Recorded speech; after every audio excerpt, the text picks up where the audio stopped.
நம்ம இருக்கிற இந்த மில்கி வே கேலக்ஸி ரொம்ப ரொம்ப பெருசு. கிட்டத்தட்ட இதோடைய நீளம் 1,00,000 ஒளியாண்டுகள். இதை ஒட்டுமொத்தமா எவ்வளவு நீளமாக்குறதுக்கு இதுக்குள்ள 200 பில்லியனுக்கும் மேற்பட்ட நட்சத்திரங்களும் ரொம்ப ரொம்ப பிரம்மாண்டமான நெபுலாக்களும் தான் காரணம். ஆனா இதோடைய மையம் ஒரு சூப்பர் மெசிவ் பிளாக் ஹோல் இருக்கு அப்படிங்கிறது கண்டிப்பா எல்லாத்துக்கும் தெரிஞ்சிருக்கும். அதோடைய ஷேப் எப்படி இருக்கும்? இப்ப நான் கேட்டவுடனே உங்களுக்கு முதல்ல மைண்ட்ல வர்றது மையம் வட்டமா இருக்கும்னு நினைப்பீங்க.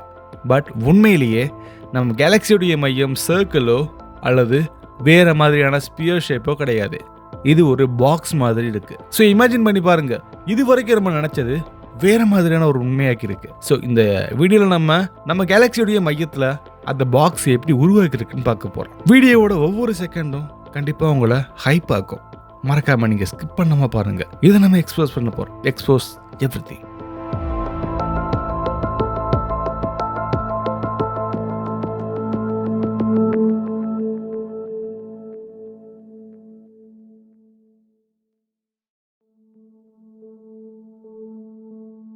மில்கி வே கேலக்ஸி ஒரு பேரிட் ஸ்பைரல் கேலக்ஸி. அதாவது சென்டர்ல ஒரு பார் மாதிரியான ஒரு ஸ்ட்ரக்சர் இருக்கும். இது பழைய நட்சத்திரங்களுடைய கன்ஸ்ட்ரக்ஷன் தான். இந்த பாக்ஸை பத்தி நம்ம முழுசா தெரிஞ்சுக்கிற ஃபர்ஸ்ட் நம்ம இந்த கேலக்ஸி பத்தின சில முக்கியமான விஷயங்களை தெரிஞ்சுப்போம். இதோடைய மேஜர் பார்ட்ஸ். First disk. இதுல தான் ஸ்பைரல் ஆர்ம்ஸ் இருக்கு. அதுல புது புது நட்சத்திரங்கள் உருவாகுது. நெபுலாஸ் இருக்கு. எக்கச்சக்கமான நட்சத்திரங்கள் வெடிக்குது. இதை நம்ம சூப்பர்னோவான்னு சொல்லுவோம். அடுத்ததா ஹேலோ. இது கேலக்சியோடைய அவுட்டர் லேயர். மெஜாரிட்டி இதை டார்க் மேட்டர் தான். அடுத்ததா பார். இதை நம்ம சென்ட்ரல் ஸ்ட்ரைட் ஸ்ட்ரக்சர்னு சொல்லுவோம். பழைய நட்சத்திரங்களுடைய கைவண்ணம். அடுத்தது பல்க். இந்த கேலக்சியோடைய மைய பகுதின்னு சொல்லுவோம். இதை இப்ப நம்ம பாக்ஸ் ஷேப்ல இருக்கக்கூடிய ரீஜியன் நினைக்கிறோம். இதுல பார் ரொட்டேட் ஆகிற வேகம் ஒரு செகண்டுக்கு 100 கிலோமீட்டர். அந்த ரொட்டேஷன் தான் கேலக்சியோடைய இன்டர்னல் எனர்ஜிக்கு ஒரு பேக் போன் மாதிரி. பார் தான் ஸ்பைரல் ஆர்ம்ஸ் உடைய ஸ்டேபிளான கண்டிஷனுக்கான காரணம். இப்போ ரீசெண்டா யூரோப்பியன் ஸ்பேஸ் ஏஜென்சியோடைய கயா மிஷன் அதோடைய டேட்டாவை சயின்டிஸ்ட் இன்னும் டீட்டெயிலாக அனலைஸ் பண்ணாங்க. அதுல இந்த பாருடைய ஸ்ட்ரக்சர் கண்டினியூஸா ரொட்டேட் ஆகிறத பார்த்தாங்க. கிராவிடேஷனல் ஃபோர்ஸ் அன்இவனா டிஸ்ட்ரிபியூட் ஆகுது. அது பல்க் ஷேப்பை கொஞ்சம் மேலே டிசார்ட் பண்றத பார்த்தாங்க. இதோடைய ரிசல்ட் ஒரு நார்மலா ரவுண்ட் பல்க் ஸ்லோவா சுத்தும். ஏன்னா அதுக்கான காரணம் அதோடைய மையம் ஒரு பாக்ஸாவோ அல்லது ஒரு எக் ஷேப்லயோ இருந்திருக்கணும். சிமுலேஷன்ல நாசாவும் மேக்ஸ் பிளாங்க் இன்ஸ்டிடியூட் ரிசர்ச்சர்ஸும் ஒரு முக்கியமான விஷயத்தை பார்த்தாங்க. நம்ம மில்கி வே கேலக்ஸி மாதிரியான பேரட் கேலக்சியோடைய சென்டர்ல ஒரு டைம் பீனட் மாதிரியான ஷேப் கூட உருவாகலாம். அப்படி உருவாகிறதுக்கு 2 வெவ்வேறு ஸ்டேஜஸ் இருக்கு. ஃபர்ஸ்ட் பார் இன்ஸ்டெபிலிட்டி. இனிஷியலா ஸ்டார் யூனிஃபார்மா ரொட்டேட் ஆகும். பட் ஒரு பார் ஃபார்ம் ஆகுதுன்னா அங்க இருக்கக்கூடிய கிராவிட்டி கொஞ்சம் மாறுறது வாய்ப்பு இருக்கு. சில நட்சத்திரங்கள் உள்ளேயே வெளியவும் ரொம்ப வேகமா இழுக்கப்படலாம்.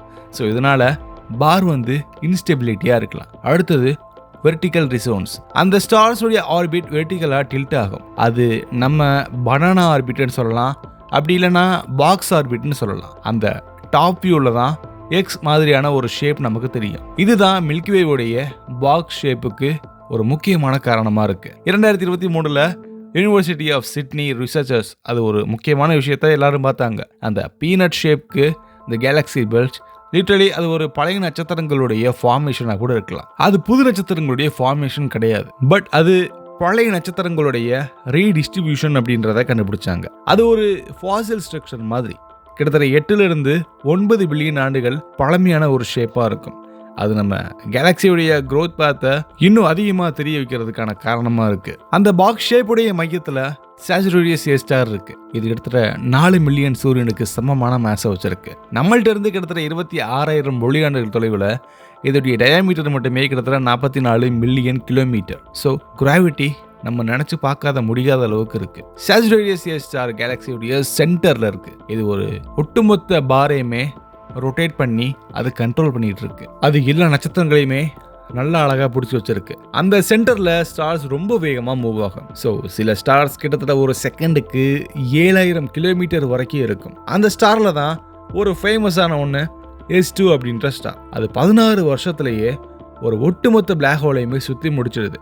அது பக்கத்தில் போக போக டைம் டைலேஷன் நம்ம கண்ணுக்கு ரொம்ப அழகா தெரியுது. லிட்ரலி நமக்கு ரிலேட்டிவிட்டியை இது ப்ரூவ் பண்ணிட்டு இருக்கு. ரிலேட்டிவிட்டி ஐன்ஸ்டீனுடைய பழைய தியரி. கேலக்சியுடைய மையம் எப்படி ஒர்க் ஆகுது இது எல்லாத்துக்கும் தெரிஞ்சிருக்கும். பட் இருந்தாலுமே இந்த கான்செப்டுக்கு இது ஒரு முக்கியமான ஒரு டேட்டாஸ் தான். மில்க்வே உடைய ஹார்ட் அதோடைய மிகப்பெரிய பிளாக் ஹோல். இந்த டிஸ்க் ரொட்டேஷன் ஆகிற ஸ்பீடு ஒரு செகண்டுக்கு 220 கிலோமீட்டர். அதே மாதிரி அந்த பார் ரொட்டேஷன் ஆகிற ஸ்பீடு கிட்டத்தட்ட ஒரு செகண்டுக்கு 100 கிலோமீட்டர். பட் அந்த சென்டர்ல இருக்கக்கூடிய சாஜிரோயிடியஸ் ஏ ஸ்டார் அது பக்கத்தில் இருக்கக்கூடிய பல பொருட்களை ஒரு செகண்டுக்கு 8000 கிலோமீட்டர் அப்படின்ற வேகத்தில் சுத்த வைக்குது. இந்த டிஃபரன்ஸ் காரணமாக கிராவிடேஷன் ஷாக் வேவ் அப்படின்றது உருவாகுது. இதனால தான் டஸ்ட் அண்ட் கேஸ் மிக்ஸ் ஆகுது. அந்த டர்புலன்ஸ் தான் ஸ்டார்ஸோடைய ஆர்பிட்டை இன்னும் சேஞ்ச் பண்ணிக்கிட்டே இருக்கு. நம்ம டெலஸ்கோப்ல பார்த்தா அந்த ஸ்டார்ஸ் லிட்டரலி ஃபார்ம் பண்ணிட்டு இருக்கக்கூடிய ஷேப் எக்ஸ் மாதிரி இருக்கலாம். அதை நம்ம ஃப்ரோசன் வேவ் பேட்டர்ன் சொல்லுவோம். யூரோப்பியன் ஸ்பேஸ் ஏஜென்சி கைராலஸ்கோப்ல இதை 3D மேப் பண்ணாங்க. அதுல ஒவ்வொரு ஸ்டாரும் ஒவ்வொரு ஃபோல்டுல இருக்கு. அது ஒவ்வொரு ஜியோமெட்ரிக் பேட்டர்ன் மாதிரி இருக்கு. ஆனா நேச்சுரலா அது எல்லாமே ஃபார்ம் ஆயிருக்கு. ஸோ லிட்டரலி நம்முடைய கேலக்ஸி ஒரு ஜியோமெட்ரி கிளாஸ்ல இருக்கக்கூடிய முக்கியமான ஒரு பொருள் மாதிரி. இப்ப சயின்டிஸ்ட் சொல்றது இந்த அசிமெட்ரிக் ஒரு பாஸ்ட் ஒரு பழைய கேலக்சியோடைய மெர்ஜா கூட இருக்கலாம். மில்க்வே உடைய இதுக்கு முன்னாடி ஸ்டேஜ்ல கயா என்சுலேட்டஸ் அப்படின்ற ஒரு டுவார்ஃப் கேலக்சி கொலைட் ஆயிருக்கலாம். கிட்டத்தட்ட 10 பில்லியன் வருஷத்துக்கு பின்னாடி அந்த கொல்யூஷன் இப்போ ஸ்டாரோடைய டிஸ்ட்ரிபியூஷனை டிஸ்டர்ப் பண்ணியிருக்கு. அந்த டிஸ்டர்பன்ஸும் இங்க இருக்கக்கூடிய பாரோடைய ரொட்டேஷனும் கம்பைன் ஆகி இப்போ ரிசல்ட் ஒரு பாக்ஸ் மாதிரியான ஒரு அன்ஈவன் பல்கை நமக்கு கொடுத்துருக்கு. இதுதான் பாக்ஸ் ஷேப். இது சிமெட்ரிக்கலா இல்லை, கொஞ்சம் வேற மாதிரியான ஷேப்ல இருக்கு. அது லிட்டரலி நம்ம கேலக்சியுடைய மிகப்பெரிய ஒரு ஆர்ட் ஒர்க்னு சொல்லலாம். இந்த டிஃப்ரெண்டான எக்ஸ்பீரியன்ஸை பார்க்கறதுக்கு ஒரு முக்கியமான காரணம் சில முக்கியமான டெலஸ்கோப் அண்ட் அப்சர்வேட்டரியோடைய datas. For example European Space Agency Gaia mission மூலியமா இது ஒட்டுமொத்தமாக 3D மேப் பண்ணாங்க இந்த ஸ்டார்ஸ் எல்லாமே. இந்த நாசாவோட ஸ்பிட்சர் டெலஸ்கோப் இன்ஃப்ராரெட் இமேஜிங் மூலியமா இந்த கேலக்டிக் பல்கேட பார்த்துருக்காங்க. COBE சேட்டலைட் ஃபாஸ்ட் டிடெக்ஷன் அங்கே எக்ஸ் ஷேப் லைட் டிஸ்ட்ரிபியூட் ஆகுது அப்படிங்கிறத நமக்கு சொல்லி கொடுத்துருக்கு. விஸ்டா அப்படின்ற டெலஸ்கோப் மூலியமா சொல்லி ரொம்ப ஹை ரெசல்யூஷனான அந்த சென்ட்ரல் ரீஜியனுடைய வியூ எடுத்தாங்க. ஸோ இது எல்லாமே கம்பேர் பண்ணி பார்க்கும்போது கிளியரா ஒரு விஷயம் தெரிய வந்திருக்கு. அது எக்ஸோ அல்லது பாக்ஸ் ஸ்ட்ரக்சர்லயோ விசிபிளா இருக்கு. கம்ப்யூட்டர் சிமுலேஷன்ல கேலக்சிஸ் அது ரொட்டேட் ஆகிற அந்த பார்ஸ் எல்லாமே அது இயற்கையாகவே ஒரு முக்கியமான ஒரு வெர்டிக்கல் ரிசர்வேஷன் ஷேப்பை கொடுத்துருக்கு. ஸோ நம்ம மில்கிவே ஒரு கேலக்சி மட்டும் இல்லை, இது ஒரு மிகப்பெரிய லிவிங் ஆர்கானிசம் சொல்லலாம். அதோடைய மையம் ஒரு பெட்டி வடிவத்தில் இருக்குது.